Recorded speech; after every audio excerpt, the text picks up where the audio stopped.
We arrest 20, 30,000 people a year. Very rarely is there even a question of use of force. But tonight, one Fort Myers man is still pushing for action after he says a Lee County deputy brutally beat him during a DUI stop.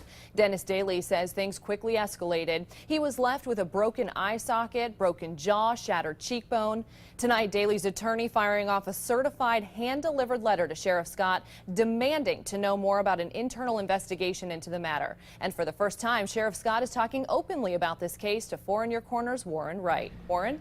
Well, the sheriff says they are on track with their investigation. Once finished, they will then hand it over to the state attorney's office.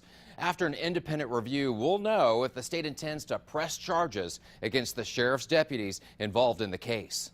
So the question becomes, is this a criminal investigation, is it an administrative investigation, or is it both? I suspect it might become both. When Dennis Daly got out of the family van going towards his house, did the deputies use unnecessary force?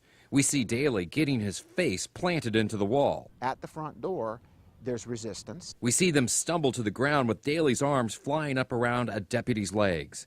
And after being tased, we see a deputy striking Daly in the face 7 times. Just prior to this, deputies received a 911 call from the family that Daly had been drinking and was driving. The sheriff explained domestic calls like these are, quote, very messy. What are we going to do, allow the guy to run back in his door? The lady just called 911 on this guy. We're going to let him get back in the house and then close the door, and then what do we have? The sheriff points out that Daly still struggled after being tased, and only after using other techniques available did the deputy hit Daly with his fist. The people of Lee County deserve to know that the sheriff's office and their deputies are not above the law. Daly's attorney fired off this letter to the sheriff, wanting to know why after a month after the incident, quote, neither Mr. Daly nor his witnesses have been interviewed.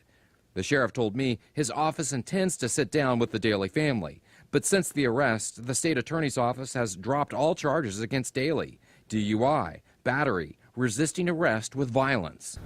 Does it cause you concern when the state attorney's office is not pressing the charges that were brought up by the deputies? Not really. There was no investigation because when he pulled up, he ran away. There was no field sobriety exercises. But with several broken bones and months of surgery still ahead, Dennis Daly's legal counsel believes the state attorney's office needs to step in and take action. Dennis Daly deserves better. Dennis Daly deserves justice. Was it unnecessary use of force? And what I'm saying to you today is that I cannot say that it was.